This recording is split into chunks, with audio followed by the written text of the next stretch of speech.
Been seeing a lot of people make the jack-o'-lanterns out of wood with multiple faces, whether it's ghost face, jack-o'-lantern face, whatever. Seeing a lot of people make them, not seeing a whole lot of sales on them online.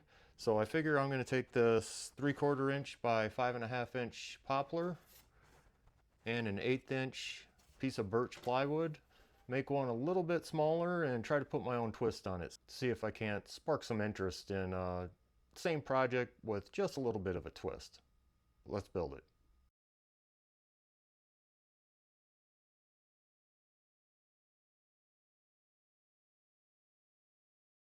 All right, I'm gonna get this all set up to be glued here.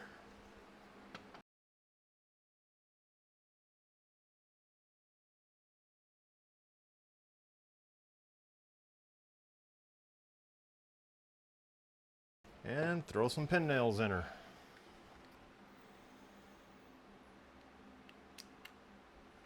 After I plug the pin nailer in. It's real life woodworking here.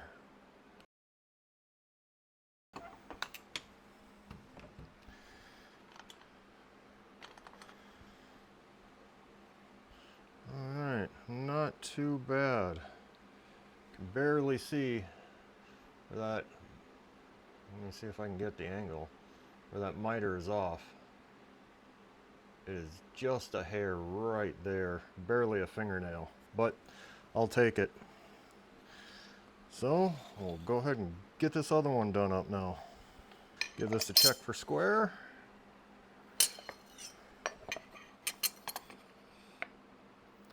Beautiful.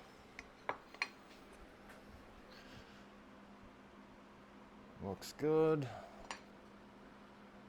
And looks good. Now we're going to cut down the inserts here quick.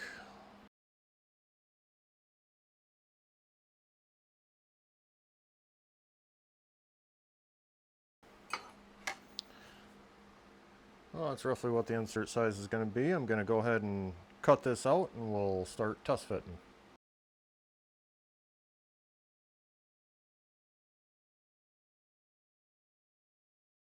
Time to give the newest member of my tool family a test run here. I was able to actually get this after selling some of those pumpkins I did a couple videos ago. Sold 3 sets of them and picked this up for 50 bucks on Facebook Marketplace. So not a bad deal. It seems to work all right. Well, let's give this a go and make sure I can make this work. I do have all 10 digits.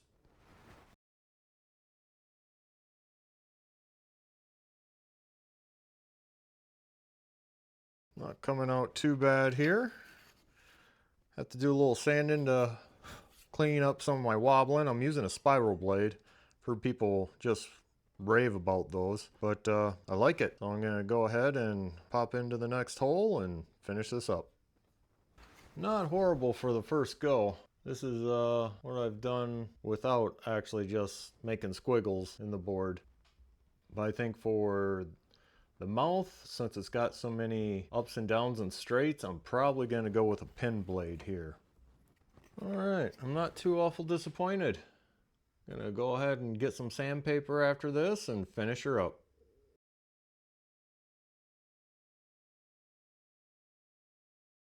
Gonna go ahead and get some glue on this and get it all pin nailed in. Hey, Oli here. Just thought I'd pop in here quick and let you know that we finally hit the 500 subscriber mark here this last video. Been enjoying doing YouTube so far, and if you like what you're seeing, go ahead and give me a like and maybe even a subscribe. I'd sincerely appreciate it while I drive towards that 1,000 mark. Thanks. So let's clamp back on just for the glue to dry. And I'll go ahead and get the other one done up quick. Got these all sanded up and clean and ready for paint until I realized I forgot kind of an important thing. No handle. I don't want to go with just kind of a scrap wood one put together, so I dug around in some more of my vintage stuff. I got a lot of stuff. And I got some old drawer pull hardware. And I am thinking that would kind of set this piece off, put a chamfer or round over on the top. So I think that's exactly what I'm going to do with it.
And here we have it, finished product.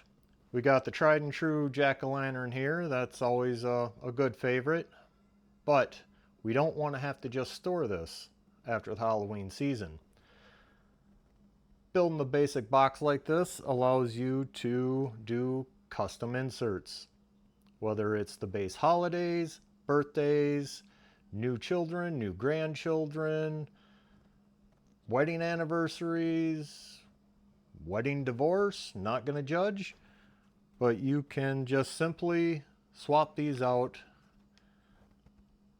as a new memorial event comes to pass.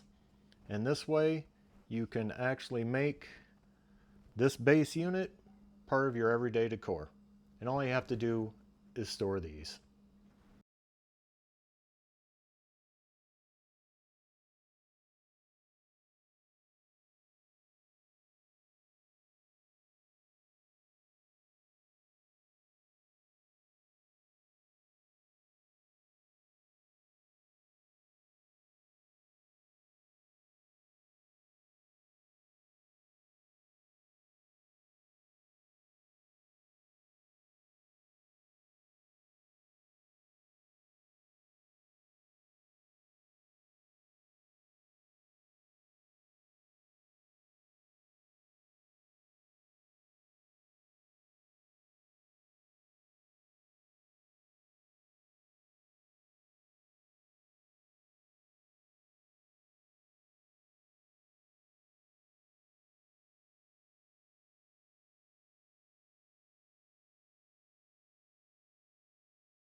Well, that's going to do it for this week's build. Thanks for sticking around and watching me. And if you did stick around this long, let me know in the comments what kind of template we think would make an interesting addition to this little lantern box.